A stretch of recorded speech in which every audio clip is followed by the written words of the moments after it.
Bonjour à toutes et à tous. Monsieur le Président, mes chers collègues, nous avons le plaisir ce matin d'accueillir pour la première fois de la législature le président de la Haute Autorité pour la transparence de la vie publique, la HATVP, monsieur Didier Migaud, afin qu'il nous présente le dernier rapport d'activité de cette autorité essentielle au bon fonctionnement de notre démocratie. Il s'agit, vous le savez, du rapport de l'année 2022 qui vient d'être publié, que chacun d'entre nous a eu le plaisir de consulter puisqu'il était mis à votre disposition. Je rappelle que la HATVP a été créée par la loi du 11 octobre 2013 relative à la transparence de la vie publique, qu'elle comprend 13 membres, nommés pour un mandat de 6 ans, non renouvelable et soumis au secret professionnel. Elle a 3 missions principales: garantir la déontologie des responsables publics, encadrer les activités de représentant d'intérêt et diffuser une culture de l'intégrité. Monsieur le Président, 2022 ayant été une année électorale, l'activité de la HATVP a logiquement été marquée par le contrôle d'un très grand nombre de déclarations d'intérêt et de patrimoine. Selon votre rapport, plus de 10 000. Mais le champ de vos travaux est plus large et votre rapport comprend 8 principales recommandations que vous souhaiterez certainement nous présenter. Et avant de vous donner la parole et de laisser à nos collègues le loisir de vous interroger pour une durée limitée de 2 minutes, je souhaitais d'ores et déjà vous adresser quelques questions. D'abord, sur cette année 2022 que j'ai dite marquée par les échéances électorales, pour que vous nous disiez si, selon vous, les élus, et principalement les parlementaires, se sont conformés au mieux, ou en tout cas s'ils se sont davantage conformés aux obligations qu'il leur incombe que ces dernières années. La deuxième question a trait au registre des représentants d'intérêt qui a été étendu aux actions de lobbying menées en direction des collectivités territoriales, et j'aimerais connaître le bilan que vous en tirez, compte tenu des nouvelles obligations qui leur incombent. Quant à ce registre de représentants d'intérêt, il permet d'identifier aussi alors j'aimerais savoir s'il permet d'identifier les ingérences étrangères. Vous savez qu'il y a une législation américaine, le FARA, qui permet d'enregistrer les influences ou les ingérences étrangères. Je sais aussi que le Parlement britannique étudie la National Security Bill, qui vise à instaurer un fichier dit le FIRS, et qui y recourt aussi. La DPR rendra un rapport sur les ingérences étrangères très bientôt, et sans déflorer les conclusions, je crois qu'elle préconisera, sous ma présidence, d'avoir ce type d'action à l'égard des influences et ingérences étrangères. Et je voulais savoir quel était l'avis de la HATVP à cet égard. Et enfin, la HATVP a vu s'étendre sa compétence considérablement en matière de contrôle, je l'ai dit, notamment pour les collectivités. Diriez-vous qu'elles accusent un retard en matière de transparence et de culture de la transparence? Diriez-vous qu'elles sont particulièrement exposées aux conflits d'intérêts? Et pour finir, c'est peut-être le dernier élément, je sais que la liste des représentants d'intérêt est désormais, en tout cas, tenue de façon assez stricte, assez détaillée par la HATVP. Est-ce que vous rencontrez des difficultés avec une certaine catégorie de personnes? Je pense notamment à des personnes morales, associatives, qui s'estimeraient ne pas devoir remplir leurs obligations déclaratives, notamment parce que leur cause, qu'elles jugent légitime, les en exonérerait. Voilà les 5 questions que j'ai à vous poser, qui sont, à mon avis, importantes et qui justifient ce matin votre audition. Je vous donne la parole et ensuite je prendrai les orateurs.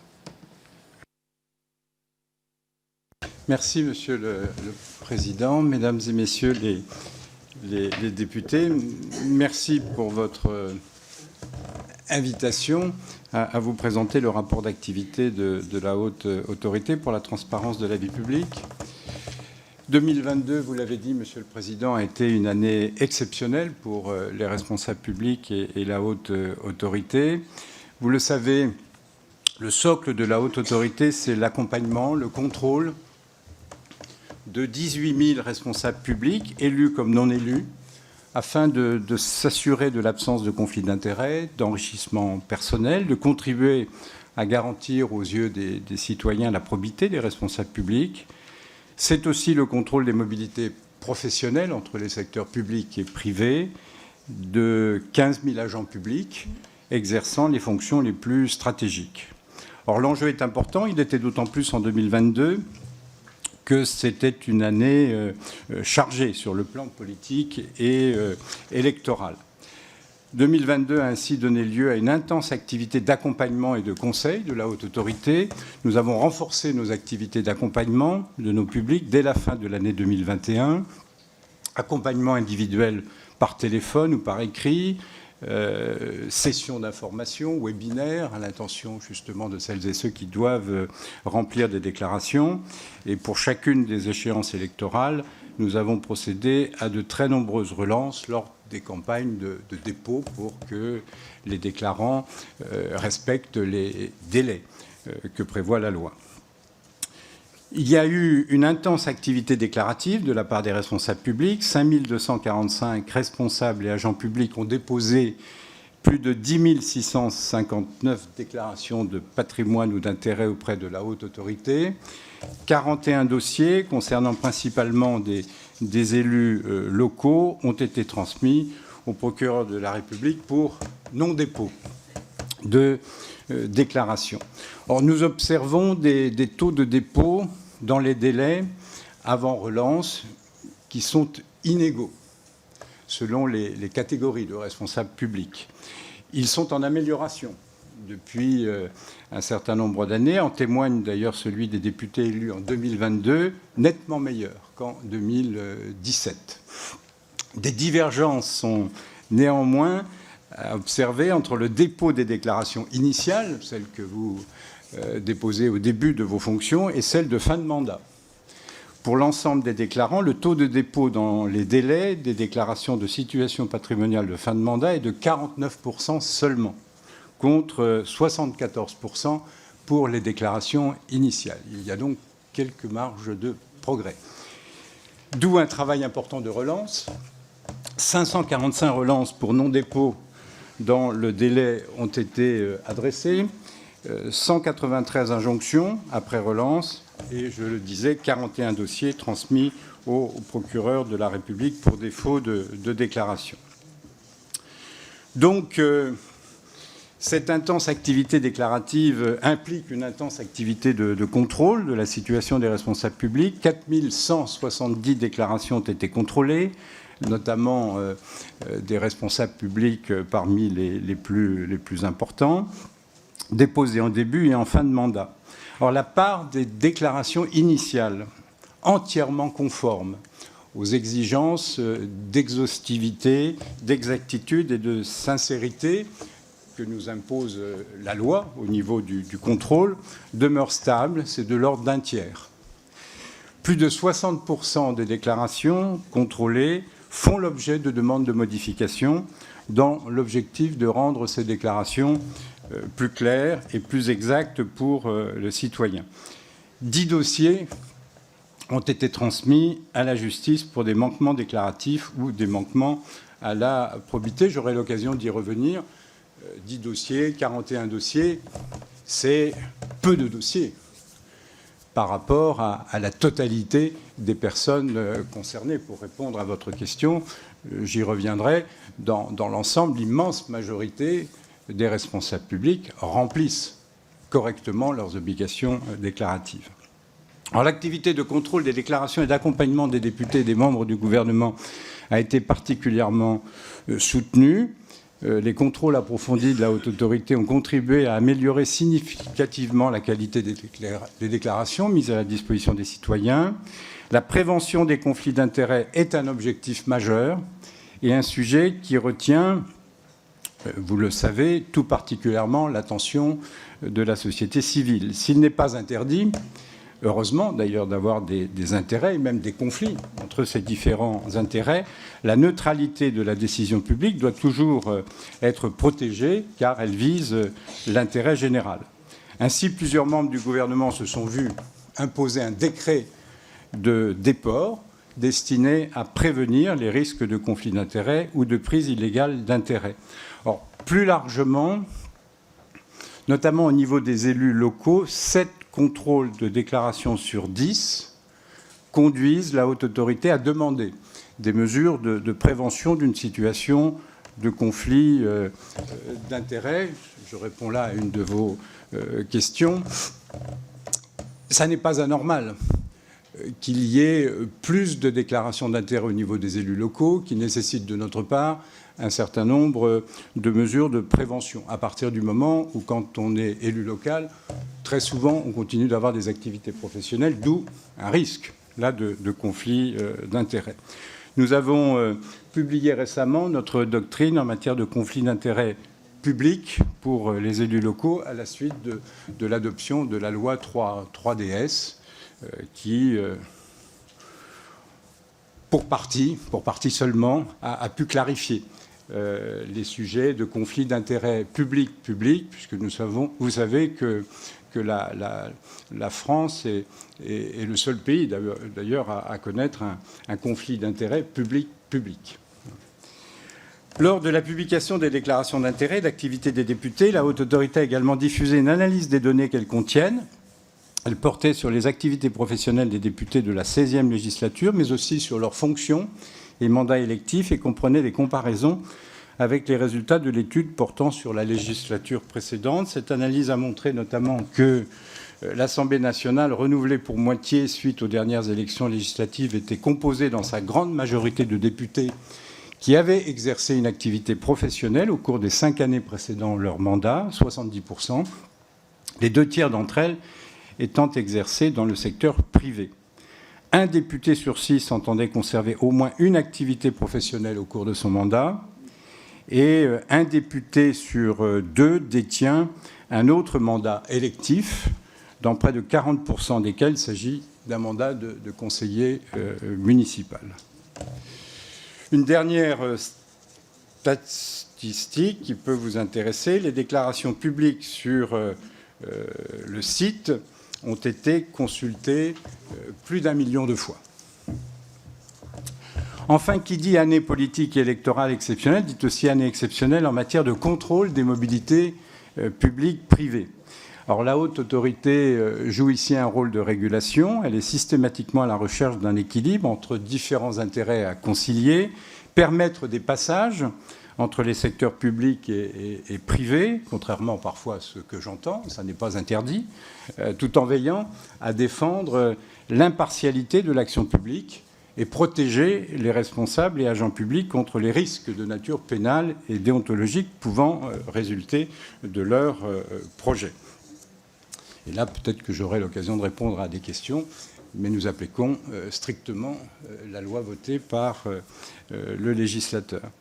2022 a été marqué par un nombre de saisines record, 639, en augmentation de 93% par rapport à l'année dernière.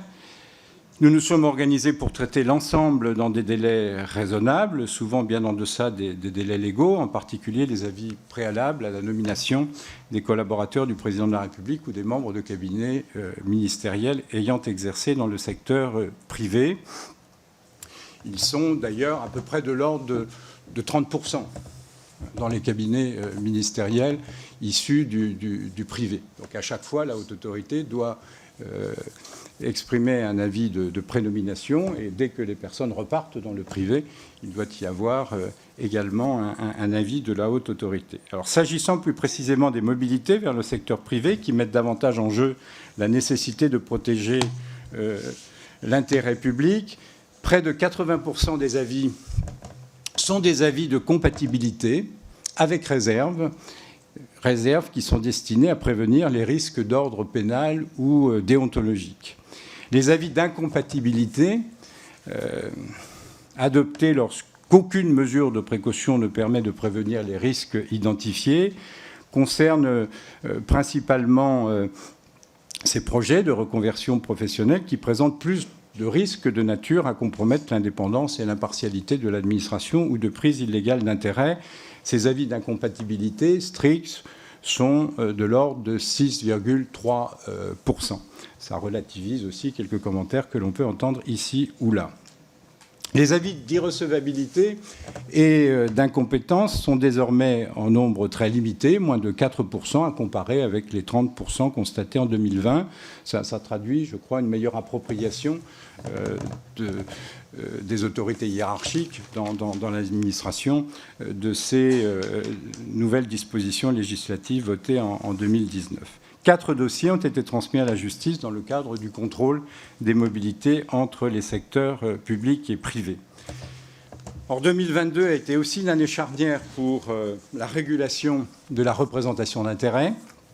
S'agissant de l'activité de contrôle de la Haute Autorité, l'année 2022 a été marquée par une très forte augmentation du nombre de mises en demeure de représentants d'intérêts inscrits au registre pour défaut de déclaration, 76 mises en demeure contre 1 en 2021. 19 d'entre elles ont été rendues publiques sur le site de la Haute Autorité qui, pour la première fois, a transmis 8 dossiers au parquet. Lorsqu'elles déposent, les entités inscrites doivent bien sûr convenablement déclarer leurs actions de représentation d'intérêt. 55 contrôles ont conduit à des modifications sur ce point. Et s'agissant des non-inscrits, les contrôles de la Haute Autorité ont conduit à l'inscription de 38 organismes. L'inscription est évidemment essentielle car c'est bien elle qui permet aux citoyens de s'informer sur l'influence de la société civile sur la décision publique. Or, 2022 était également l'année de l'extension du dispositif d'encadrement de la représentation d'intérêt aux collectivités territoriales et à certains agents publics, entré en vigueur le 1er juillet.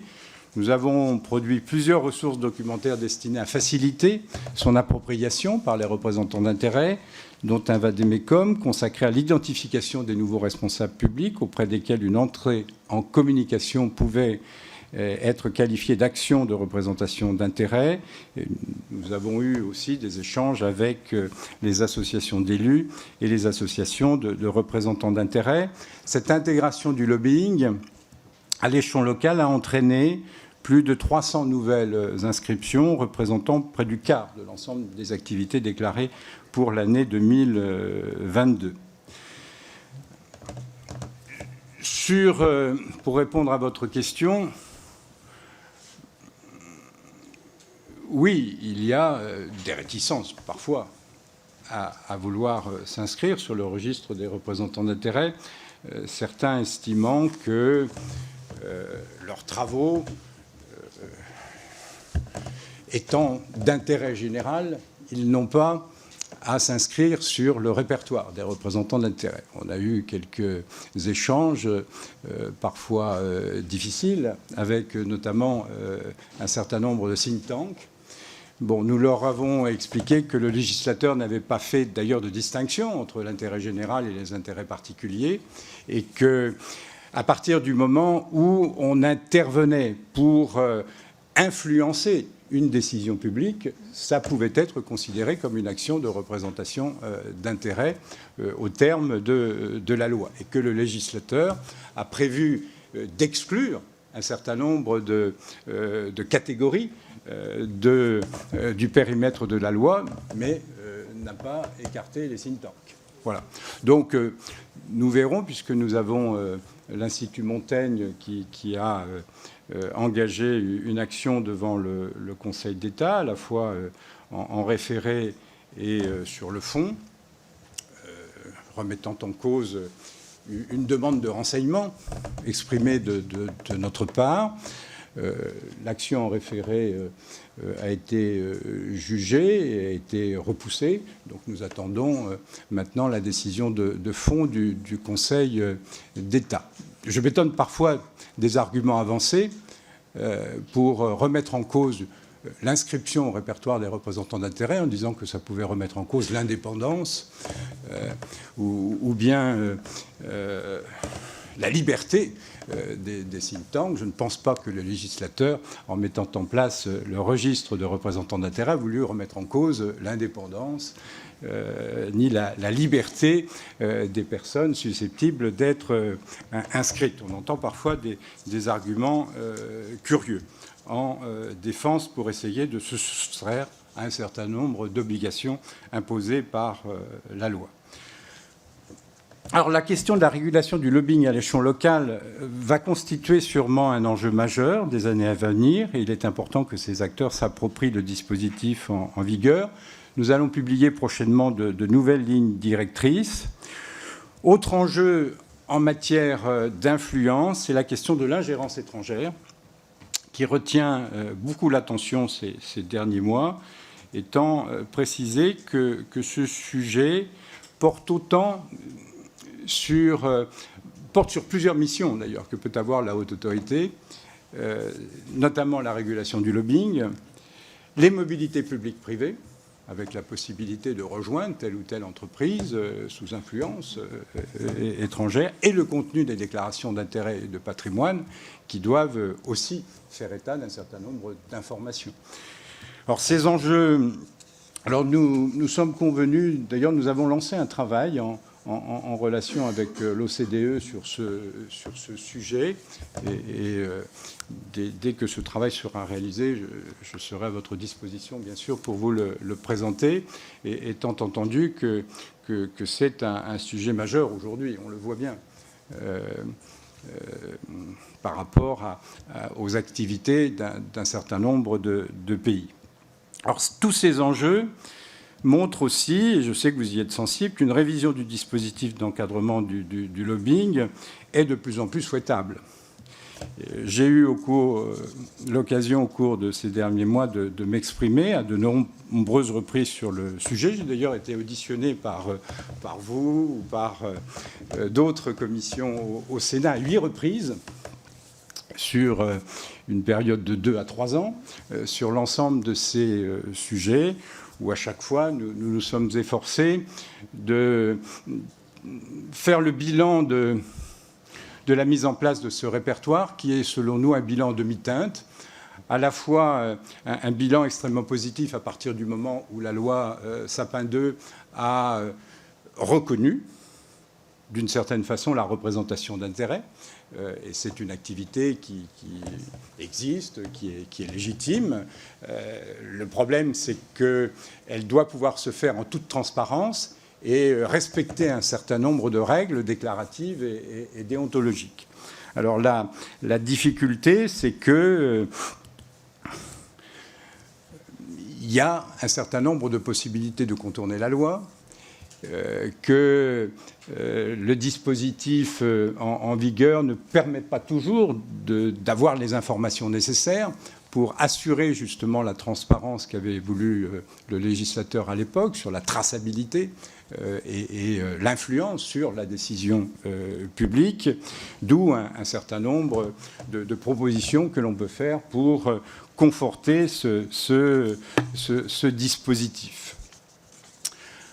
Et je suis prêt, bien sûr, à répondre à vos questions là-dessus. Il y a un certain nombre d'aberrations qui ont été bien identifiées, je crois, par un certain nombre de missions d'information mises en place par votre commission des lois, par la mission Flash, qui a eu l'occasion de formuler un certain nombre de propositions tout récemment.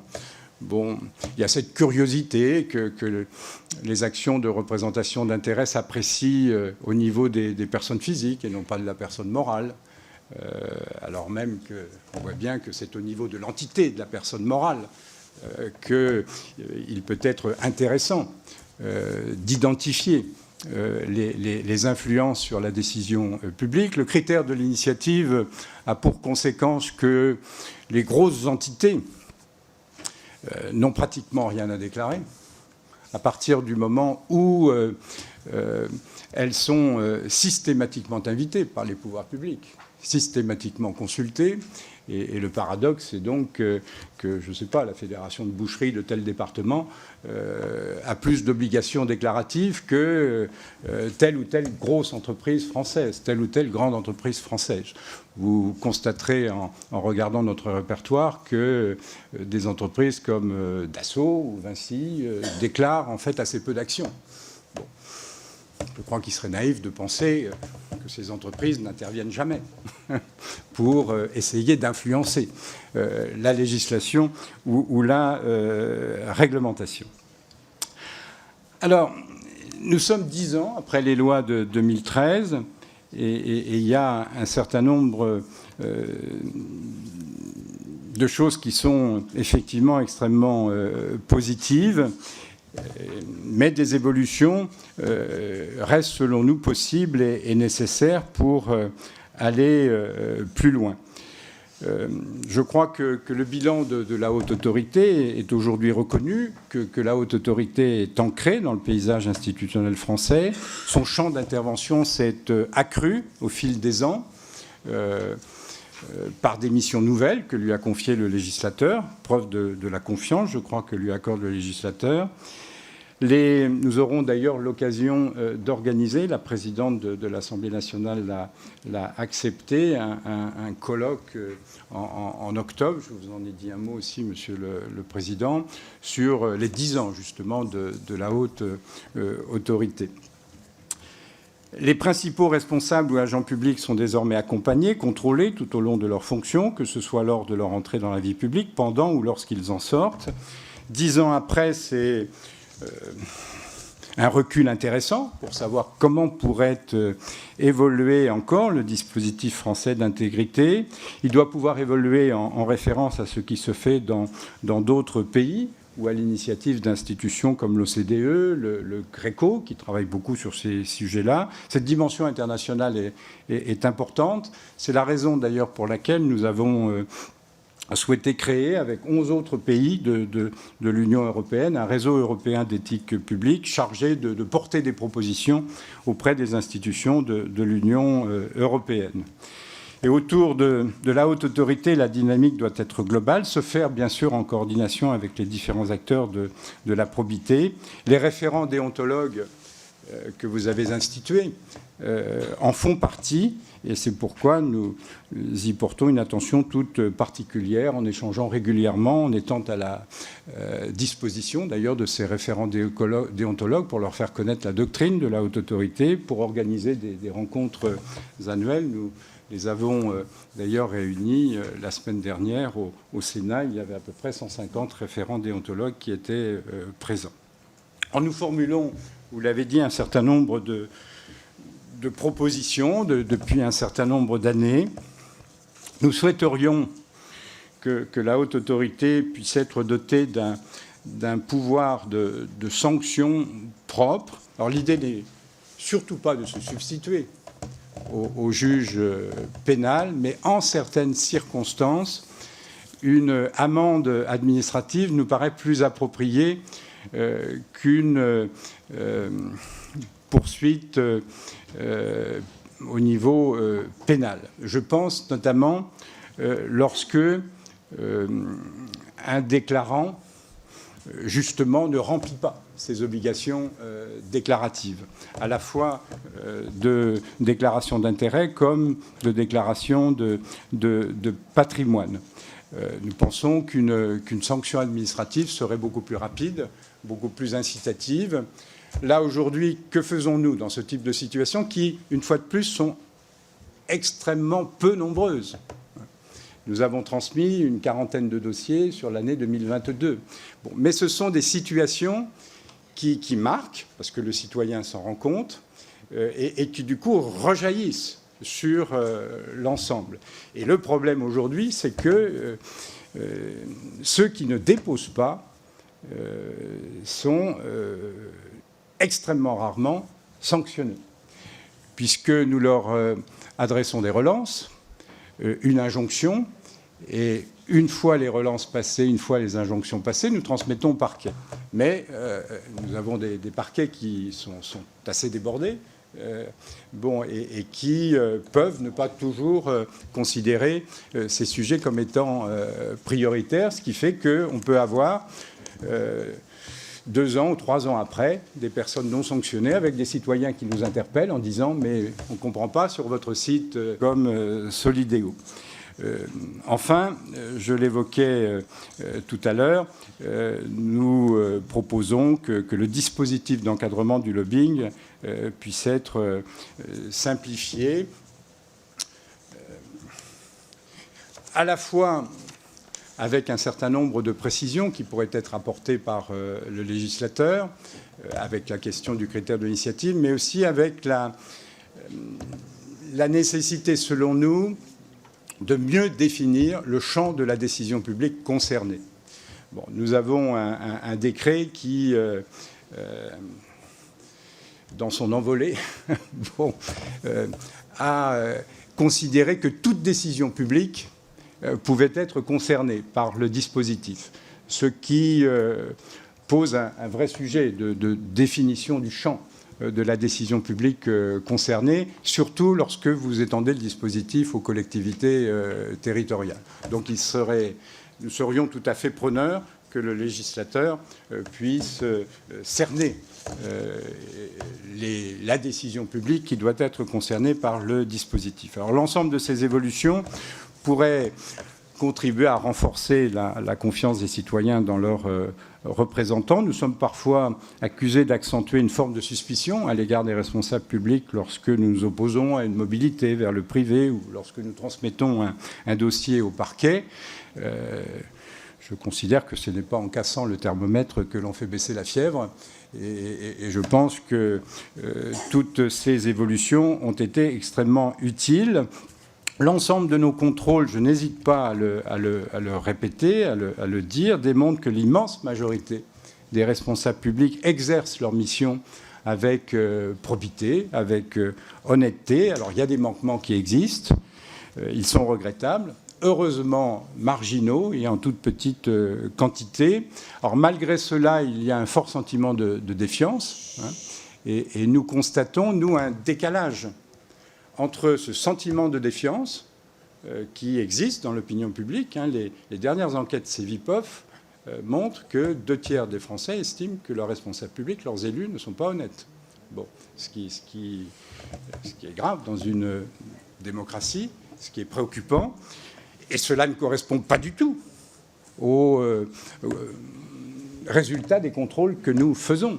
Bon, puisque nous pouvons constater qu'une immense majorité des responsables publics exercent leur fonction de façon très, très honnête. Alors, je crois que les citoyens ignorent en grande partie tout ce qui a été mis en place depuis un certain nombre d'années sur le contrôle des responsables publics. Moi, il m'arrive de faire des conférences à l'intention des citoyens. Je constate qu'à la fin, ils posent énormément de questions. Et à la fin, d'ailleurs, ils disent « nous ne savions pas tout ça ». Bon, mais aussi bien sur les ministres que sur les parlementaires, que sur les responsables publics, il y a aujourd'hui des contrôles. On identifie mieux ceux qui manquent à leurs obligations. Et aujourd'hui, la justice sanctionne beaucoup plus qu'hier ce type de comportement. Donc ces contrôles ne doivent pas être vus, je pense, par les responsables publics comme une contrainte, mais au contraire comme un moyen de garantir aux citoyens que l'exercice des fonctions se fait tout à fait honnêtement. Je plaide pour ma part pour que vous puissiez en parler plus souvent, qu'une politique publique de lutte contre les atteintes à la probité soit mieux identifiée qu'elle ne peut l'être aujourd'hui dans notre pays. Elle est très dispersée.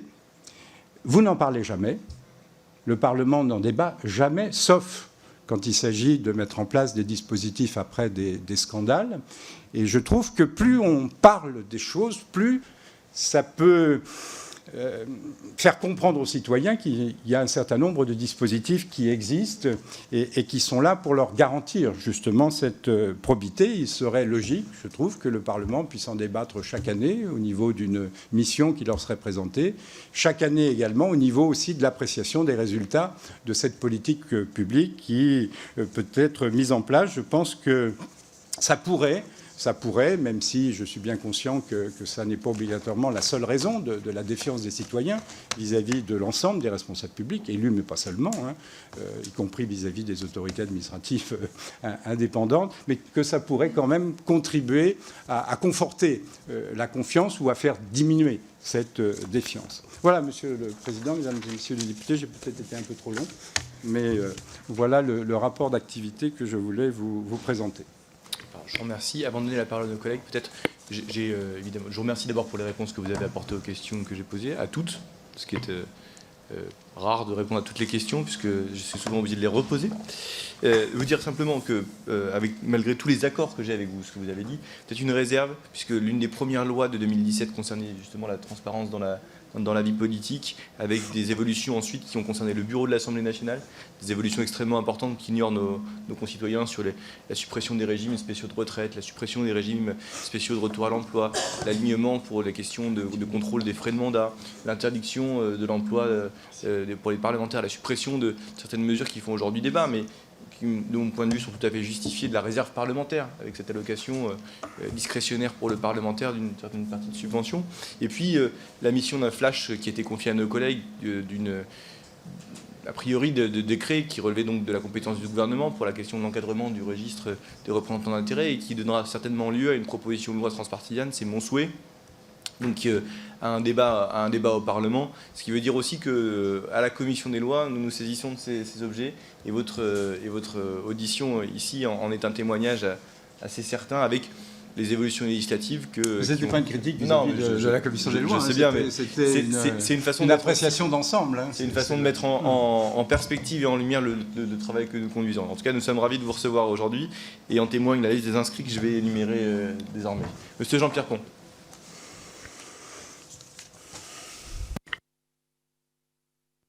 Oui, merci Monsieur le Président. Merci de votre présence, Monsieur le Président. Et d'une certaine façon, à votre tour, de votre déclaration devant la Commission des lois. L'obligation de déclaration de situation matrimoniale et déclaration d'intérêt permettent une transparence indispensable à la vie politique. Cette transparence ne se limite pas en début et en fin de mandat, puisque toute modification doit être rapidement notifiée à la HATPV, notamment les modifications personnelles familiales. Actuellement, il faut aussi détailler ligne par ligne, par exemple, un plan d'épargne-action. Mais vos services, par leurs compétences et leur efficacité, nous apportent une aide précieuse. Permettez-moi maintenant de revenir sur un autre aspect. Ces déclarations à votre organisme sont publiques. Loin de moi l'idée de contester ce point, mais leur confidentialité me semble anormalement et fréquemment remise en cause. Comme vous ne l'ignorez pas, un contribuable, s'il réside dans le même département, est en droit de consulter les déclarations fiscales de ses voisins. En revanche, il a interdiction d'en communiquer le contenu, même partiellement, ou de le publier. Les déclarations d'état de fortune auprès de la HATVP des parlementaires, ministres et des personnels politiques sont également consultables dans les préfectures par tout citoyen. À ma connaissance, ces informations sont soumises au même régime de confidentialité que les déclarations fiscales. Est-il donc normal de les retrouver diffusées régulièrement dans la presse sans manifestement aucune sanction ? Est-il normal, par exemple, que des députés fassent publiquement mention, quelquefois même en séance, du contenu des déclarations à la HATPV de leurs collègues ? Quelles sanctions peuvent être prises et par quelle autorité contre ces débordements inacceptables ? Je vous remercie. Merci, Madame Edwige Diaz. Merci, Monsieur le Président, chers collègues. Monsieur le Président, votre institution, qui est la Haute Autorité pour la transparence de la vie publique, exerce une mission primordiale de contrôle de la probité de l'action publique et de ses représentants. À l'occasion de la parution de votre rapport d'activité, dans lequel vous revenez sur la tenue de vos missions de contrôle des déclarations de patrimoine et d'intérêt, vous avez notamment pu utiliser les termes de trou dans la raquette afin d'évoquer des manquements dans la transparence de la vie politique en France, aussi bien au niveau local que national. Concluant la synthèse de l'activité de vos services pour l'année 2022, vous émettez un certain nombre de recommandations, parmi lesquelles on retrouve la nécessité de renforcer les prérogatives de contrôle de la haute autorité en lui accordant un pouvoir de sanction administrative. Pourriez-vous revenir sur ce point, s'il vous plaît, en nous donnant vos pistes de réflexion ? Vous avez commencé à les aborder tout à l'heure. Vous préconisez également, concernant le contrôle des membres du gouvernement, l'instauration d'un questionnaire de prévention des conflits d'intérêts dans la semaine suivant la nomination d'un ministre. Même question, pourriez-vous nous préciser comment vous voyez les choses et quel serait éventuellement votre pouvoir de coercition ? Enfin, concernant le niveau local, vous avez estimé lors d'un entretien à la presse que les élus locaux sont plus exposés au lobby que les élus nationaux. Un an après l'entrée en vigueur du dispositif d'encadrement des élus locaux, quel bilan pouvez-vous en faire ? Je vous remercie. Madame Raquel Garrido. Merci, Monsieur le Président. Monsieur le Président de la Haute Autorité de la Transparence de la Vie Publique, d'abord vous remercier pour votre rapport, pour le bilan aussi, tout le travail depuis de nombreuses années de votre Haute Autorité de la Transparence de la Vie Publique et qui, je crois, répond à une aspiration profonde de la société française d'améliorer la qualité des gouvernants et des responsables publics. Récemment, une actualité nous alarme, c'est la perte de l'agrément de l'association Anticorps, qui, comme vous le savez, est un élément décisif, une composante décisive de cette lutte pour la probité des responsables publics dans notre pays. En réalité, j'ai regardé l'évolution de ce dossier. l'arrêté prolongeant l'agrément d'anticorps qui a été pris par le Premier ministre Jean Castex en 2021 était en réalité mal rédigé, mal fagoté. Il reconnaissait que les obligations légales auxquelles doit s'astreindre l'anticorps, c'est-à-dire le fait d'être désintéressé, le fait d'avoir un fonctionnement normal, n'était pas mis en cause, mais il y avait une rédaction qui semblait dire le contraire. Résultat des courses, le tribunal administratif n'a pu faire autrement en 2023 que d'annuler cet agrément. Alors, c'est une situation qui est très dommageable. Est-ce que vous ne pensez pas qu'il y a, dès le départ, un problème dans l'idée même que c'est l'exécutif qui accorde cet agrément? C'est-à-dire, est-ce que c'est pas l'autorité, est-ce que c'est normal que ce soit l'autorité contrôlée, en quelque sorte, qui accepte ou qui donne l'autorisation de contrôler? Est-ce que vous ne pensez pas que peut-être il ne faudrait pas du tout d'agrément, comme ça existe dans certains pays, ou alors que cet agrément soit délivré par la haute autorité de la transparence de la vie publique? C'est une proposition qui a été faite par de nombreux législateurs, et d'ailleurs nous pourrions en débattre très rapidement dans le cadre de la loi d'orientation de programmation pour la justice qui va être discutée et examinée ici au début juillet. Monsieur Raphaël Schellenberger. Merci beaucoup, monsieur le Président. Monsieur le Président de la Haute Autorité pour la transparence de la vie publique, merci pour votre propos introductif. Mes questions se concentreront sur cette notion nouvelle de possibilité de conflit d'intérêts entre deux intérêts publics.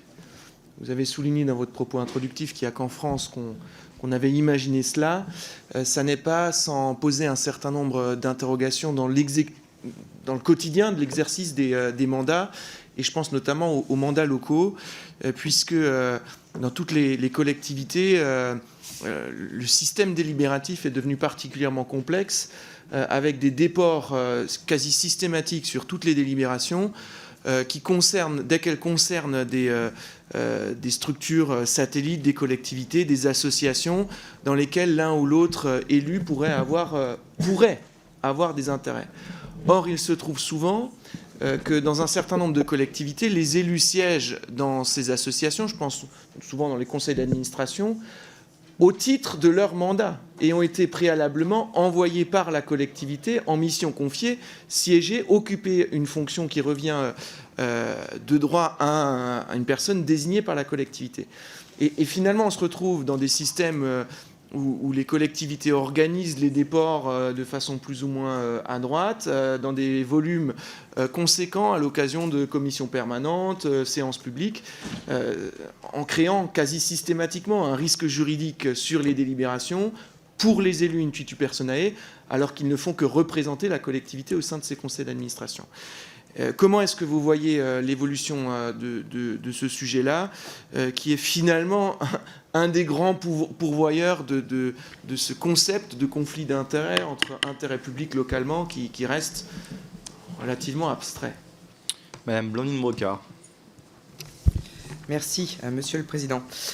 Monsieur le Président Migaud, votre haute autorité, mes collègues l'ont dit, fonctionne bien, très bien, et même il me semble que ça pourrait être un modèle de ce que pourrait être nombre de nos autres autorités indépendantes. D'abord accompagner, conseiller, puis conseiller encore, avant de contrôler et de sanctionner, via le parquet, vous l'avez rappelé. 2 points que je souhaiterais soulever. Ça me semble tellement bien fonctionner que l'on est tenté de vous confier toujours plus de tâches. Alors on pourrait évoquer, par exemple, le contrôle de la transparence et des conflits d'intérêts des médias, de tout type d'influence, ou comme cela semble être question, de certains types d'associations, celles, si j'ai bien lu votre rapport, habilitées à ester en justice.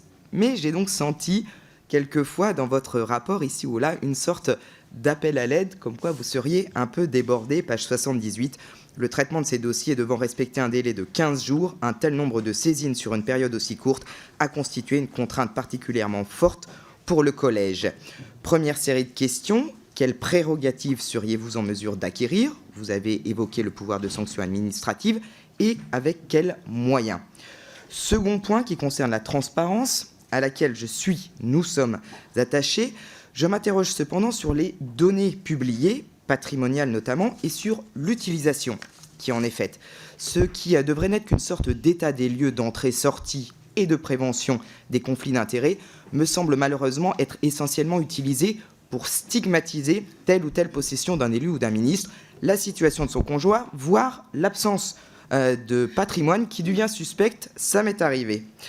Mais je n'ai en revanche jamais vu utiliser ces publications pour souligner la probité des élus, ce qui concerne, c'est important de le rappeler, une immense majorité d'entre nous. Aussi, Monsieur le Président, pourrait-on émettre le souhait que votre prochain rapport nous présente un état des lieux de ce qui est fait de ces données publiées afin d'évaluer si l'objectif de transparence ne concourt pas davantage à vilipender les élus plus qu'à démontrer leur probité. Je vous remercie. Madame Cécile Untermaier. Merci, Monsieur le Président. Merci, Monsieur le Président, de la présentation de ce rapport. C'est important, effectivement, que de dire, 10 ans après, ce qu'est devenu la HATVP, c'est-à-dire une institution ancrée dans nos institutions démocratiques. Ce que j'observe, c'est que les élus se comportent bien. Je pense que chaque fois qu'il y a de mauvais comportements, il faut, au regard de cela, rappeler que la très grande majorité des élus ne sont pas dans cette disposition. C'est important pour renouer avec la confiance dont vous nous avez fait état. Alors moi, j'ai plusieurs questions. La première, sur les référents déontologues qui ont été mis en place au 1er juin 2023 à destination des élus locaux. Et je pense que c'est un bon amendement pris par le gouvernement, en particulier Sébastien Lecornu, dans le cadre de la loi citoyenneté. On a un problème local. Les centres de gestion viennent me voir en me disant « Nous pouvons être l'outil utile pour organiser au niveau des collectivités locales et en particulier les petites communes, être l'outil mettant en correspondance le référent déontologue qui peut exister sur le territoire et la commune désireuse d'offrir, et dans l'obligation d'offrir depuis juin, ce service à ses élus. » Pour le moment, nous avons une difficulté avec le ministère de l'Intérieur. J'ai saisi d'ailleurs Gérald Darmanin de ce sujet. Et je pense qu'il faudrait qu'on clarifie ce point. Parce que les élus locaux ne veulent pas que ce soit une charge supplémentaire. Et la proposition d'un travail en lien avec le centre de gestion, pas obligatoire, mais cette possibilité doit leur être préservée, me semble-t-il. Ça, c'est ma première question. Et si vous pouviez agir sur ce point, si vous rejoignez ma préoccupation, je vous en remercie. Ma deuxième question, j'ai plus beaucoup de temps, c'est évidemment sur Anticorps. Nous avons fait une mission qui concluait pour les associations en capacité à agir de délivrer l'amendement par la HATVP. Quels moyens, du coup, devriez-vous bénéficier ? Madame Marie-Agnès Poussier-Winsbach, pour le groupe. Merci, Monsieur le Président. Mais quand on arrive dans les dernières, quasiment toutes les questions que j'avais prévu de poser l'ont été. Vous remercier, monsieur le Président, et peut-être apporter simplement un petit témoignage, notamment quand vous indiquez que l'accompagnement a été beaucoup plus important en 2022 qu'il l'avait été auparavant. Et c'est une réalité. Avoir un petit appel particulier sur notamment les difficultés parfois qu'ont les élus locaux, notamment quand ils siègent dans des conseils régionaux très importants, pour eux-mêmes savoir quasiment dans quels organismes ils siègent. C'est-à-dire qu'en début de mandat, quand vous venez d'être élu, vous êtes dans un tel nombre de lycées, d'organismes, d'associations, etc., qu'en toute bonne foi, la collectivité vous transmet une liste et heureusement vos services sont encore mieux informés parce qu'ils arrivent à découvrir des organismes dans lesquels les associations ignorent qu'ils siègent toujours alors que c'est une réalité.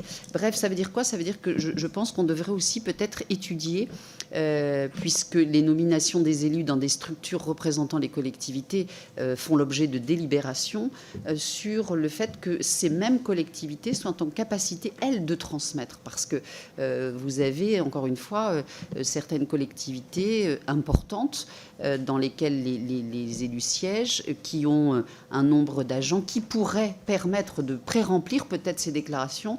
Bref, comment est-ce qu'on peut continuer à essayer d'accompagner les élus dans ce travail de simplification, parce que si certains ont l'habitude, notamment en début de mandat, il est vrai qu'en fin de mandat, et vous expliquez qu'il y avait une différence entre les déclarations, le nombre de déclarations en début de mandat qu'en fin de mandat, ce serait peut-être une aide précieuse.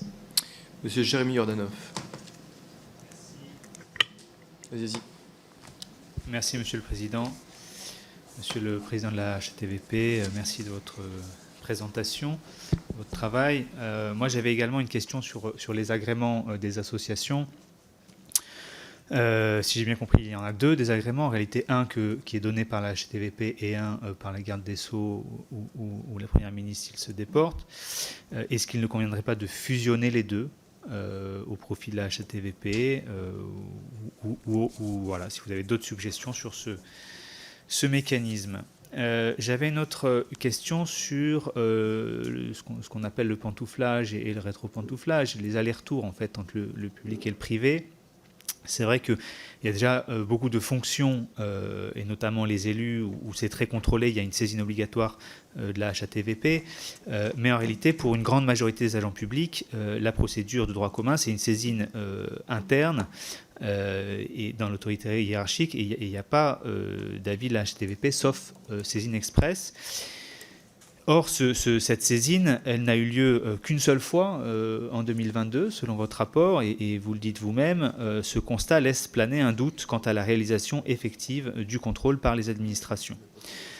Moi, j'ai en tête un exemple qui s'est passé récemment, le cas d'une administratrice principale des affaires maritimes détachée auprès du lobby européen de la pêche industrielle, sans avis subsidiaire de la HATVP, et visé par la suite par une enquête pour prise illégale d'intérêt, une enquête, je le signale au passage, déclenchée par un signalement d'anticorps. D'où ma question, ne faudrait-il pas élargir la liste des fonctions visées par la saisine obligatoire de la HATVP? Est-ce que vous en auriez les moyens? Est-ce que, sinon, ne faudrait-il pas les augmenter? Et après, j'étais très intéressé par ce que vous disiez sur le manque de saisine du parquet suite au fait que les injonctions n'étaient pas respectées. Donc, je suis assez sensible à ce que vous proposez pour étendre le pouvoir de sanction administrative de la HATVP. Merci. Madame Marie-France Leroux. Oui, merci Président. Monsieur le Président de la HATVP, chers collègues, dans les propositions formulées par la Haute Autorité à la transparence de la vie publique, vous envisagez l'amélioration du contrôle des mobilités entre les secteurs publics et privés. Vous aspirez notamment à créer un contrôle des mobilités vers le secteur privé pour certaines catégories d'agents issus des PIC de l'État ou d'établissements publics spéciaux. Cette problématique me semble légitime, notamment parce que les intérêts de certaines institutions privées peuvent entrer en contradiction directe avec ceux de la nation. Or, pour prévenir toute atteinte à ces intérêts fondamentaux, il apparaît essentiel que ce contrôle du passage du public au privé s'exerce également dans les hautes sphères de l'État. Il me semble, par exemple, particulièrement délicat que d'anciens ministres puissent prétendre à des postes dans la sphère privée, dépendant du même domaine d'exercice que leur portefeuille passé. Ma question est donc la suivante, même si dans votre propos et votre exposé liminaire, j'ai eu une partie de la réponse. À quel poste entendez-vous étendre ce contrôle des profils passants du public au privé? Peut-on s'attendre à ce que ce contrôle agisse de manière rétroactive, de manière à ce qu'une personnalité ayant précédemment occupé un rôle important auprès de l'État soit prémunie de toute tentation d'user de son réseau et de ses compétences qu'il a acquis au service de l'État pour des intérêts privés? Je vous remercie. Monsieur Jean-François Coulombe.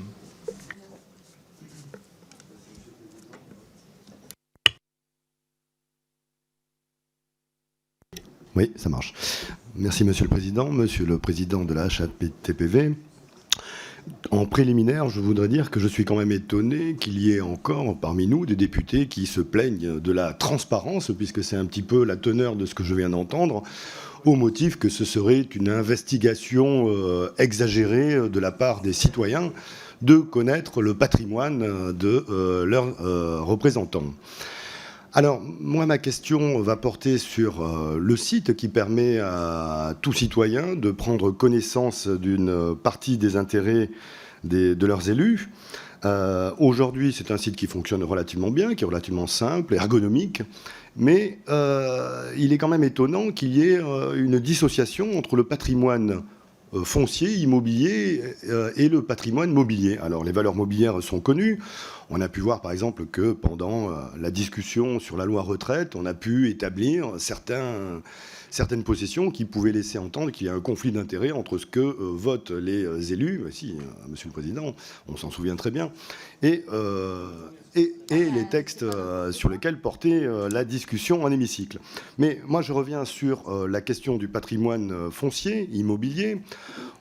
Pourquoi n'a-t-il pas le même traitement que le patrimoine immobilier, dans la mesure où, par exemple, des décisions portant sur la construction de telle ou telle autoroute, par exemple, mettraient en conflit d'intérêts des élus qui ont, en raison d'une potentielle propriété foncière traversée par la dite autoroute, par exemple, on comprend bien qu'il serait quand même pertinent de pouvoir être éclairé sur ce point sans avoir besoin de passer par une démarche beaucoup plus sophistiquée qui est celle de la demande en préfecture. Et je pense que ça contribuerait également à affiner la confiance des citoyens dans leurs élus. Merci. Avant de donner la parole à M. Rudigos, je ne pense pas qu'on gagne collectivement à s'accuser mutuellement de conflit d'intérêts lorsque la HATVP elle-même a démontré que nous sommes des élus qui avons une certaine probité et qu'elle a pu rendre public tous ces éléments à l'égard de nos collègues. Monsieur Thomas Rudigos, et ensuite vous répondrez, Monsieur le Président. Merci, Monsieur le Président. Monsieur le Président Migaud, je souhaiterais aller sur un autre spectre de questions qui concerne le statut de l'élu local. Il y a beaucoup de questions car nous avons aujourd'hui de plus en plus de difficultés à attirer des personnes vers les fonctions d'élus locaux ou d'élus nationaux pour différentes raisons qui peuvent aller des violences qu'ils subissent aux incertitudes professionnelles que cela peut entraîner. Et justement, l'une d'entre elles concerne notamment la reconversion professionnelle des élus en fin de mandat. Je pense particulièrement aux élus locaux, ça peut concerner évidemment les députés, les parlementaires. Notamment ceux qui sont des fois dans des collectivités de taille moyenne et qui quittent leur emploi pour occuper à presque 100% ou même à 75% la fonction pour laquelle ils ont été élus. Or, la loi aujourd'hui offre peu de protection. Il existe un droit à la réinsertion qui permet à un élu de suspendre son contrat et de retrouver son emploi à l'issue de son mandat, mais celui-ci s'éteint après un mandat. Ainsi, certains élus locaux, après un engagement de plusieurs années, se retrouvent en difficulté parfois à l'issue de ce mandat. J'ai plusieurs questions à vous poser, Monsieur le Président. Pourriez-vous nous indiquer ce que la haute autorité pourrait préconiser comme évolution du statut de l'élu afin d'essayer de concilier le nécessaire besoin de contrôle des activités exercées pour prévenir les conflits d'intérêts et le besoin pour un élu de retrouver une activité en fin de mandat? Quels seraient selon vous les risques en matière de conflit d'intérêts si la pratique d'une suspension du contrat de travail avec une garantie de retrouver son emploi venait à s'élargir? Par exemple, est-ce que la HATVP s'interrogerait sur les liens qui persistent entre l'élu et l'entreprise? Est-ce que ce sont des cas déjà signalés? Est-ce que vous avez déjà pu travailler sur ces questions? Et quels sont vos moyens de contrôle pour vous assurer que les réserves et les avis négatifs que vous émettez sont respectés? Là, je vais sur une autre partie. Je vous remercie. Très bien. Merci, Monsieur le Président. C'est vous.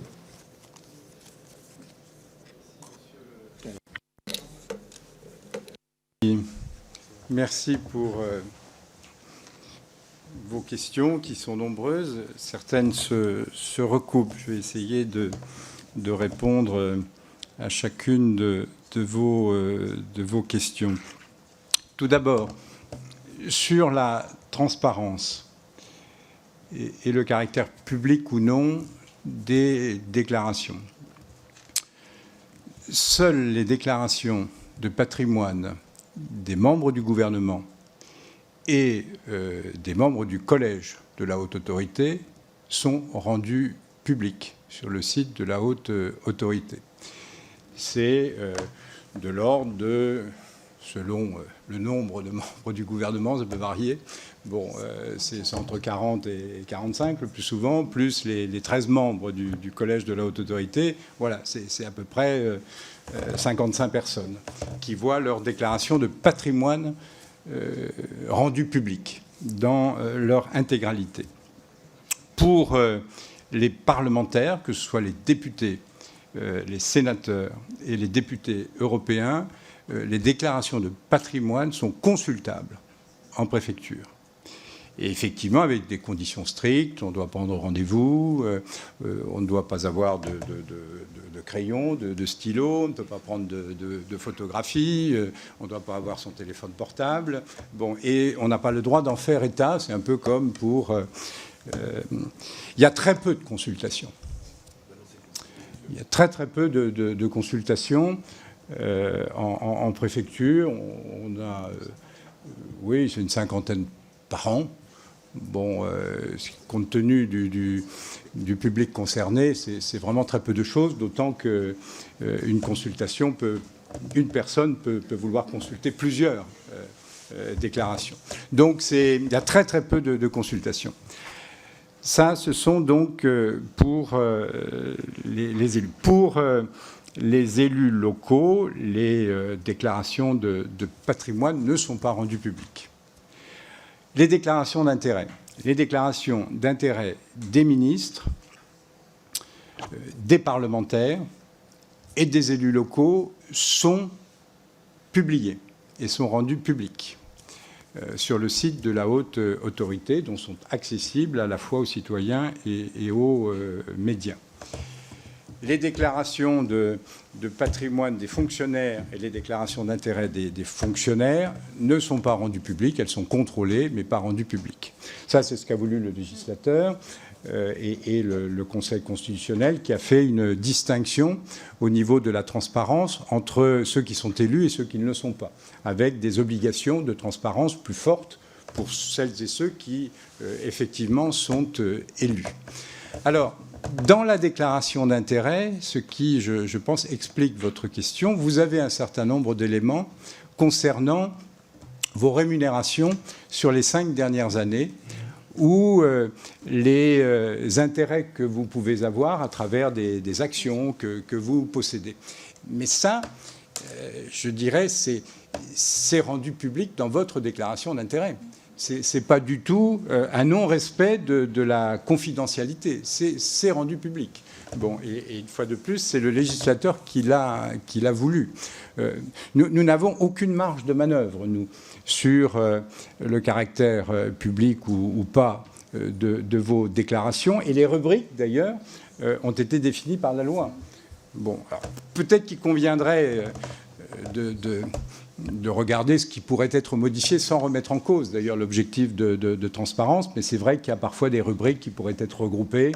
Bon, qui n'ont pas besoin de faire l'objet d'une publication intégrale, bon, qui pourrait confiner à du voyeurisme. Mais voilà, mais tout ça, ça peut effectivement se regarder, mais ça relève en tout cas de la loi.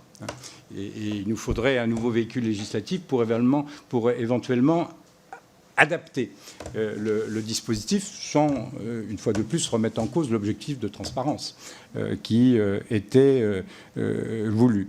Donc voilà, donc vous avez je pense que ce que vous avez pu constater au niveau des informations qui sont rendues publiques et qui paraissent vous remettre en cause la confidentialité d'un certain nombre d'éléments d'information concernant plus directement le patrimoine, c'est en fait à travers la déclaration d'intérêt que ces informations sont données.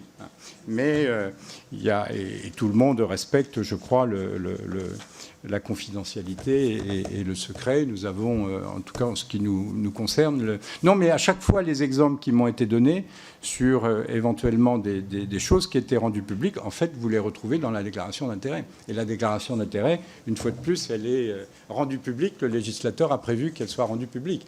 Les actions que vous détenez, dans un PEA ou pas, bon, c'est dans la déclaration d'intérêt. Donc voilà, les rémunérations sur les 5 années précédentes que vous avez pu percevoir à titre professionnel se retrouvent dans la déclaration d'intérêt. Et cette déclaration d'intérêt est rendue publique. Sur d'autres questions qui ont pu être déposées, on n'est pas encore en mesure de faire un bilan sur l'extension du registre des représentants d'intérêt au niveau local. Dans le mois qui suit, on devrait pouvoir le faire. On est actuellement en train de collecter un peu tout cela pour vous en faire un bilan. J'ai eu l'occasion de vous préciser tout à l'heure qu'il y a eu 300 inscriptions supplémentaires qui semblent être liées justement à cette extension du répertoire aux décideurs locaux. Bon, mais cela dit, nous invitons vraiment le législateur à prendre des mesures de précision et de correction du dispositif de régulation du lobbying. Bon, si vous voulez que le dispositif que vous avez mis en place soit efficace et réponde à vos objectifs de transparence, il faut quand même mettre fin à toutes ces possibilités de contourner le dispositif qui a été mis en place. Bon, ça fait plusieurs années qu'on attire votre attention là-dessus. Bon, je reconnais qu'il y a une certaine réticence de la part d'une partie de notre haute administration sur l'ensemble de ces sujets. Il faut pouvoir, bien sûr, en parler avec elle. Et puis, il faut se mettre à la page, quoi. Il faut penser qu'on est au XXIe siècle et que ces sujets de transparence, bon, beaucoup d'autres pays les mettent en place sans que ça remette en cause, d'ailleurs, en quoi que ce soit, l'efficacité que peut avoir telle ou telle entreprise dans son secteur.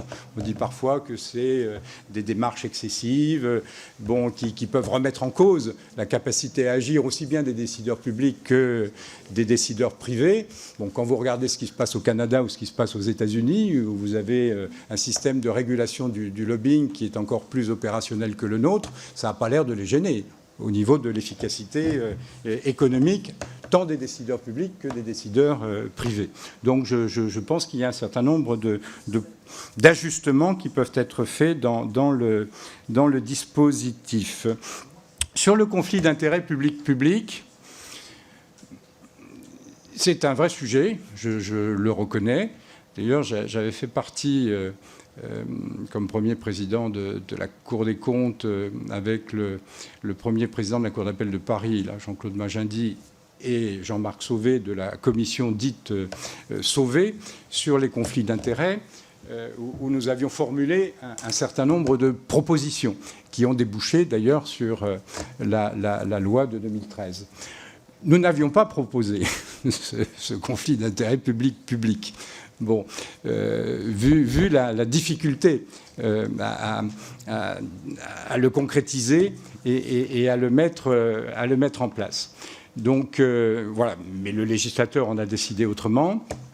Bon, d'où les difficultés d'interprétation que l'on peut avoir, notamment au niveau local, où beaucoup de collectivités, effectivement, désignent des élus pour représenter leur collectivité dans un certain nombre d'entités publiques. Voilà. Alors la loi 3DS a clarifié un certain nombre de choses et utilement. Nous avions formulé d'ailleurs des propositions dans ce cadre et nous avons publié d'ailleurs un tableau qui précise un peu les choses en fonction de ce qu'a souhaité préciser le législateur. Il y a encore vraisemblablement peut-être des petites choses qui mériteraient d'être complétées, mais au moins ça a clarifié les choses parce que de temps en temps on pouvait être confronté d'ailleurs à des référents déontologues qui se montraient excessifs dans les propositions de déport qu'ils proposaient aux élus, en interdisant par exemple de participer à tout débat à des élus qui représentaient leur collectivité dans une entité et qui, du coup, ne pouvaient pas participer au débat concernant le rapport d'activité de ces entités.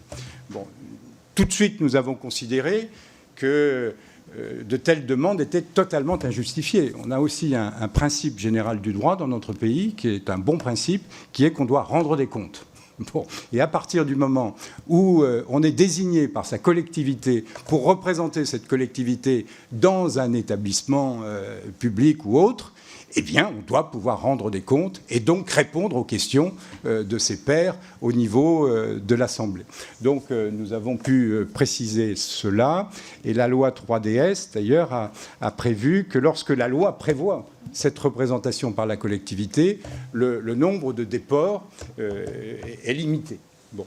Donc, voilà, il y a, si vous le souhaitez, on pourra vous adresser, là, Monsieur le Président, un tableau que nous avons fait qui montre que le législateur a souhaité écarter tout risque dans un certain nombre de situations. Je pense par exemple au niveau du CCAS ou à la Caisse du sous des écoles. Bon, là, il n'y a aucun intérêt, aucun conflit d'intérêt public-public. Il y a une autre catégorie où le risque est circonscrit à certains axes et à chaque fois que le législateur a prévu cette représentation. Et nous considérons, nous interprétons en ce qui nous concerne, au niveau du collège de la HATVP, largement ce qu'a souhaité le législateur en disant que le législateur l'ait prévu expressément ou l'ait sous-entendu. Bon. Donc ça ouvre une possibilité. Et là, il n'y a pas de déport, sauf quand l'élu lui-même est concerné directement ou qu'il s'agit de marché ou de concession. Donc un certain nombre d'actes qui nécessitent le déport. En revanche, pour tout le reste, le risque est large.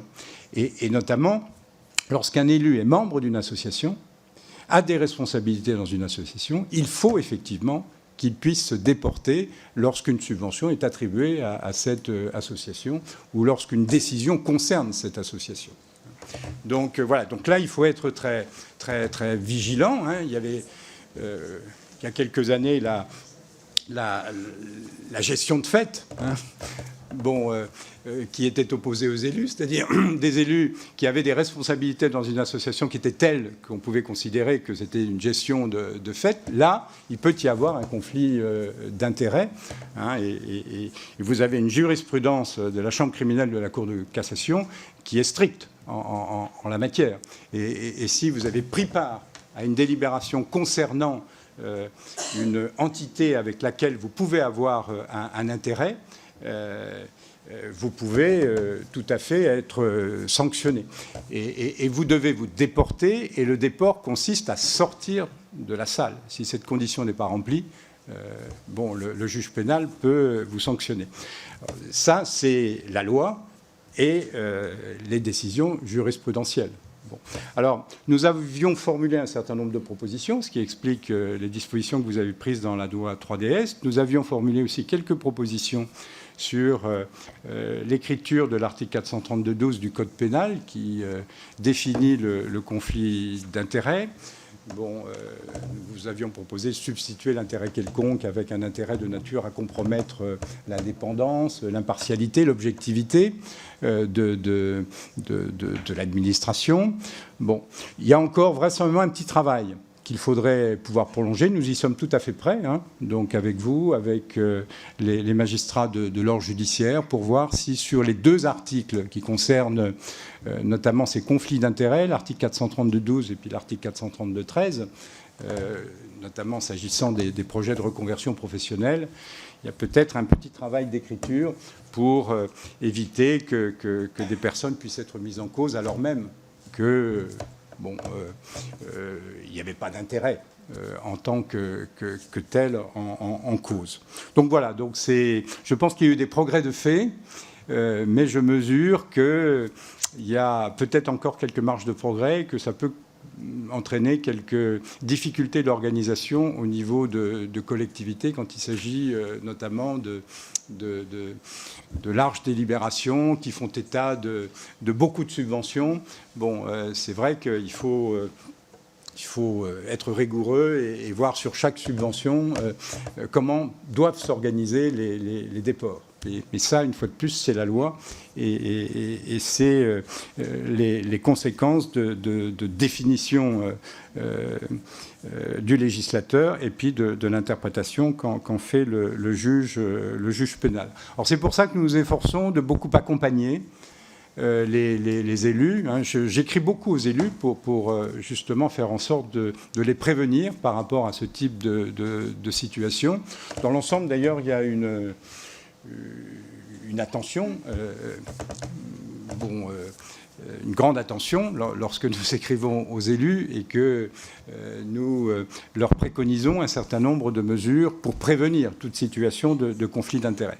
Sachant que, et là j'insiste là-dessus, la déclaration d'intérêt que vous devez remplir vous concerne personnellement, concerne votre conjoint. Elle ne doit pas vous interdire de réfléchir à toute autre situation de conflit d'intérêts que vous pourriez rencontrer.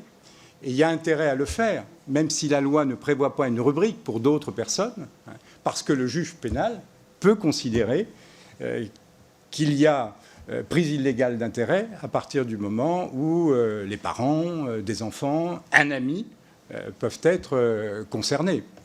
Bon. Donc, si, vous avez le droit d'avoir des amis, mais pas obligatoirement ensuite prendre des décisions pouvant être de nature à compromettre justement l'indépendance, l'objectivité, l'impartialité de l'administration. C'est cette fameuse jurisprudence de la Chambre criminelle de la Cour de cassation qui a considéré qu'un partenaire de golf pour un maire pouvait entraîner de sa part une situation de conflit d'intérêts et même de prise illégale d'intérêts. Voilà, donc voilà. Mais c'est une jurisprudence. Or, qu'il puisse y avoir, j'en suis conscient, nous le disons aussi, parce que selon le département dans lequel vous êtes, vous pouvez avoir effectivement une politique pénale un peu différente. Donc, qu'il puisse y avoir au niveau de la chancellerie des précisions quant à la politique pénale à suivre sur un certain nombre de situations, je pense que ça pourrait être effectivement utile, puisqu'on voit des situations un peu diverses selon les départements. Mais voilà, mais d'où l'accompagnement, la prévention qui sont indispensables. Moi, j'insiste beaucoup. Nous avons une équipe dédiée à la haute autorité qui est sous la responsabilité de Ted Marks, qui se trouve à côté de la secrétaire générale de la haute autorité. Nous avons une dizaine de personnes qui ne font que répondre à toutes les questions que vous pouvez poser. Nous sommes énormément saisis d'avis, de demandes d'avis, de conseils, et nous y répondons bien sûr très, très volontiers, parce que nous considérons que justement l'aspect prévention, il vaut toujours mieux prévenir que guérir. Donc il vaut mieux faire en sorte que la personne ne se mette pas dans une situation qui ensuite doit entraîner ou est susceptible d'entraîner une sanction. Voilà, donc nous insistons beaucoup sur ce volet. Sur le statut de l'élu local, ça reprend un petit peu ce que j'ai dit. Alors effectivement, les projets de reconversion professionnelle des élus des collectivités de plus de 20 000 habitants nous sont soumis. Qu'il puisse y avoir un sujet de statut de l'élu local, j'en conviens tout à fait, mais je dirais que c'est en dehors des missions qui sont les nôtres. Je sais qu'il y a une réflexion depuis des années sur la définition d'un meilleur statut pour l'élu local. Il y a vraisemblablement des marges de progrès par rapport à la situation actuelle pour mieux définir ce statut. Après, sur la reconversion professionnelle, il faut, lorsqu'on est élu local et qu'on se consacre totalement à ces missions de service public, être attentif justement à ne pas se trouver en situation de conflit d'intérêts. Et puis parfois, quand on a été dans une profession donnée, on peut se déporter. On peut se déporter sur telle ou telle situation pour, je dirais, faciliter le retour à la vie professionnelle quand justement on souhaite que ces fonctions publiques se terminent. Donc voilà, c'est l'intérêt aussi dans les avis de prénomination que l'on peut exprimer. On peut parfois dire à des membres qui viennent du privé, qui viennent de telle entreprise et qui veulent exercer des fonctions, qui sont invités à exercer des fonctions dans un cabinet ministériel, attention, il faudra que vous vous déportiez sur tel ou tel sujet correspondant à l'entreprise dans laquelle vous avez été salarié. Honnêtement, ça les protège et puis ça leur permet surtout, à la fin de leur fonction, d'y retourner sans qu'on puisse leur opposer une possible prise illégale d'intérêt. Donc c'est pour ça que les déports peuvent être très, très utiles dans l'exercice des fonctions. Alors après, lorsque le déport devient trop important, ça finit par ne plus avoir de sens. Et là, ça équivaut à une incompatibilité. Mais il faut pouvoir le regarder. Cela dit, parce que j'entends cette petite musique qui consiste à dire que les reconversions professionnelles dans le privé sont impossibles pour celles et ceux qui exercent des fonctions publiques. J'avoue que je suis étonné quand j'entends des personnes s'exprimer ainsi. Ils ignorent que près de 94% des avis sont des avis de compatibilité. Alors certes, parfois avec des réserves, mais qui peuvent tout à fait se justifier compte tenu des fonctions qui ont été exercées par la personne. Et nous assumons complètement les décisions que nous avons prises concernant un certain nombre d'anciens ministres. Et elles ont pu être parfois galvaudées dans la presse ou tout à fait mal interprétées. Je trouve que parfois, on perd le sens des mots. Bon, quand on dit on doit s'abstenir de toute démarche, ça ne doit pas être traduit par on ne peut pas appeler.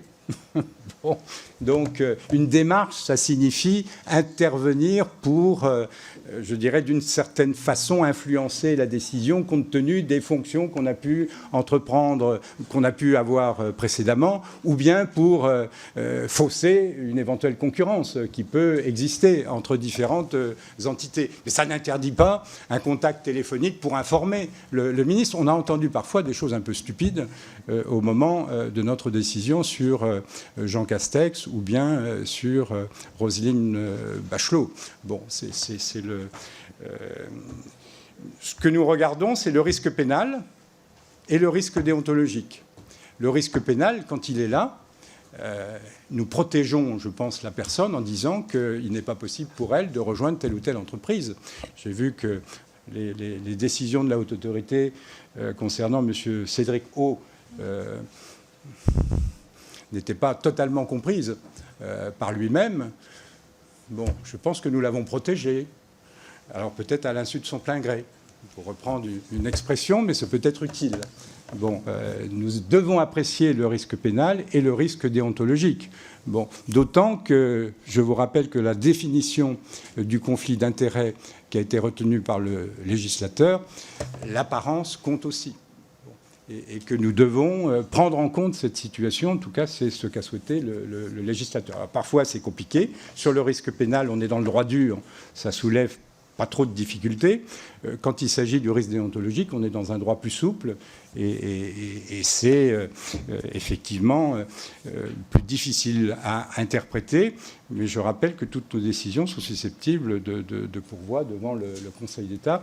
Jusqu'à maintenant, le Conseil d'État nous a toujours suivis dans les avis que nous avons exprimés.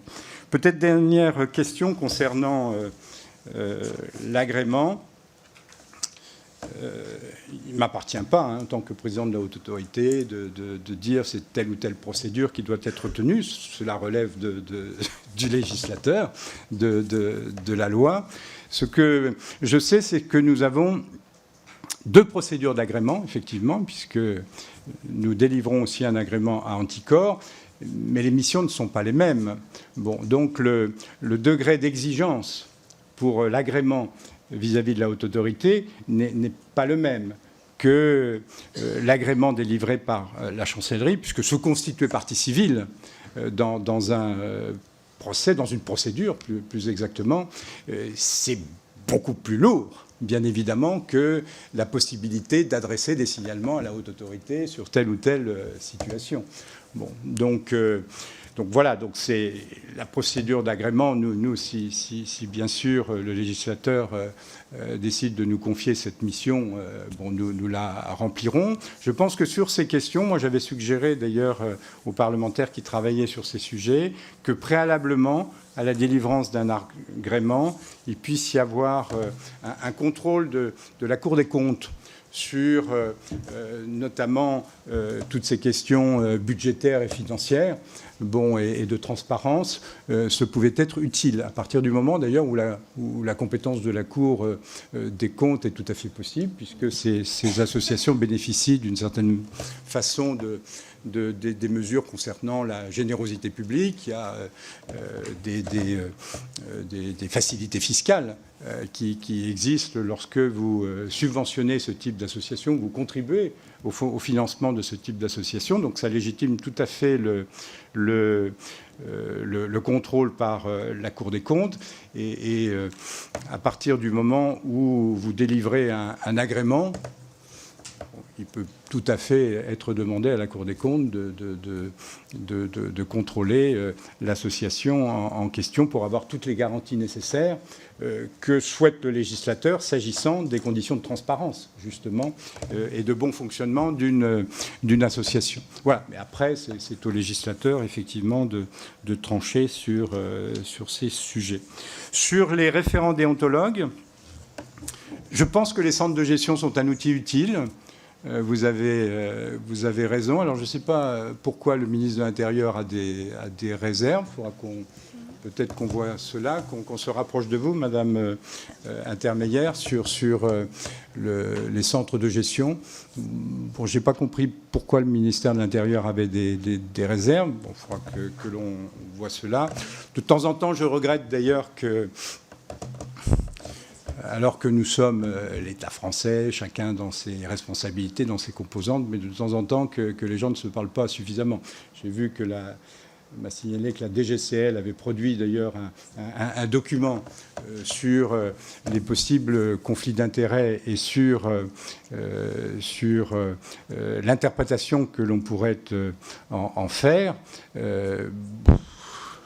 sans nous en avoir parlé, ce qui fait qu'il y a parfois des divergences dans les appréciations, ce qui n'aide pas les élus. Bon, donc c'est quand même d'une rare stupidité, ce type de comportement. Bon, donc voilà. Donc, sachant qu'en plus, c'est à la haute autorité de définir la doctrine en la matière. Bon, c'est ce qu'a souhaité le législateur. Donc c'est plutôt bien de se rapprocher de nous quand on publie un document de ce type, qui peut tromper les élus. Je l'ai appris en fin de semaine dernière. Bon, ce sont des situations qui sont quand même très regrettables et qui contribuent justement aux questions que peuvent se poser les élus locaux en la matière. Voilà, mais on va essayer de voir, parce qu'une fois de plus, les centres de gestion, ça fonctionne bien. Hein. Souvent, ça permet d'avoir plusieurs personnes, d'ailleurs, qui, du coup, ça fait autant de disponibilité supplémentaire pour répondre aux élus. Autant une grande collectivité a aucune difficulté pour trouver un référent déontologue. Bon, notamment dans les villes universitaires, vous trouvez toujours un professeur de droit, un ancien magistrat de l'ordre judiciaire ou de l'ordre administratif ou financier pour pouvoir contribuer à des comités de déontologie. Mais pour des petites communes, bon, c'est beaucoup plus difficile. Et là, le centre de gestion ou les associations des maires peuvent parfaitement être utiles. Dernière question, je crois que c'était sur le suivi des réserves et puis sur les moyens de la haute autorité. À partir du moment où nous exprimons des réserves, oui, il faut pouvoir les suivre, sinon ça n'aurait pas de sens. Bon, donc si on exprime des réserves et qu'ensuite on dit vogue la galère, ça n'a strictement aucune importance, bon, ce serait un très mauvais signal.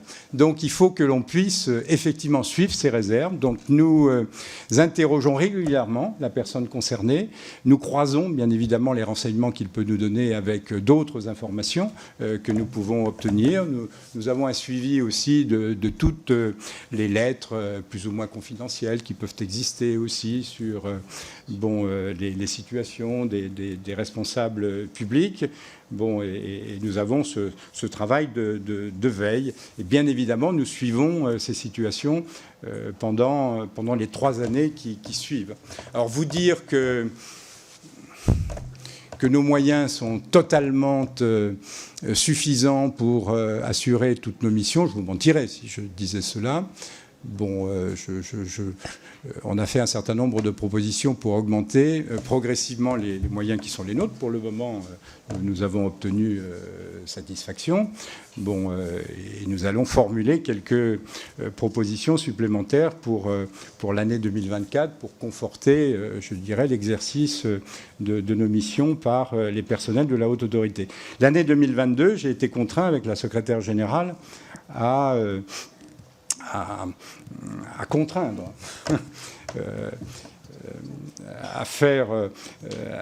à mettre en place des permanences et des astreintes pour une partie de notre personnel, compte tenu justement de l'augmentation des saisines que nous avions sur les projets de mobilité professionnelle. Quand vous avez une augmentation de 93%, et il y a beaucoup de mouvements.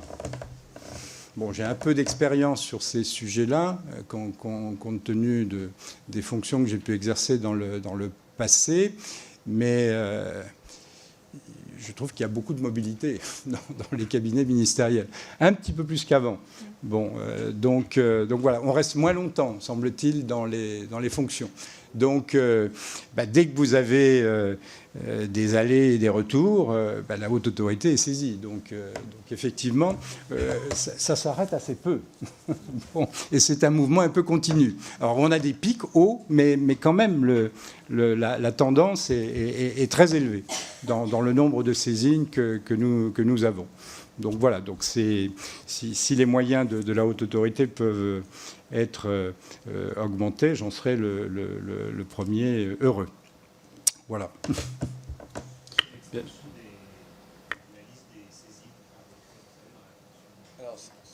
Oui, il y a d'ailleurs, je l'ai dit, on propose par exemple, il y a quelques trous dans la raquette, effectivement. Bon, notamment au niveau du contrôle des mobilités. J'avais eu l'occasion de répondre à une de vos questions concernant notamment les militaires, les magistrats de l'ordre judiciaire, qui, à partir du moment où ils démissionnent, etc., et vont rejoindre tel ou tel cabinet ou autre, se retrouvent sans possibilité de contrôle. Et puis vous avez des responsables d'établissements comme Solideo, comme l'UGAP, qui méritent d'être dans le champ, bien évidemment, de la haute autorité. Donc on a formulé un certain nombre de propositions pour élargir, pas de manière considérable, hein, mais il est curieux que, par exemple, le président d'un EPIC local soit obligé de demander un avis pour sa reconversion professionnelle à la haute autorité, alors même que les patrons de Solideo et l'UGAP n'y sont pas contraints. Donc c'est quand même une anomalie, mais qui peut être facilement rectifiée par une disposition législative. Bien, écoutez, je vous remercie pour cette audition. Je vous souhaite une bonne journée. Merci beaucoup. C'était un peu plus long que vous l'aviez prévu. Donc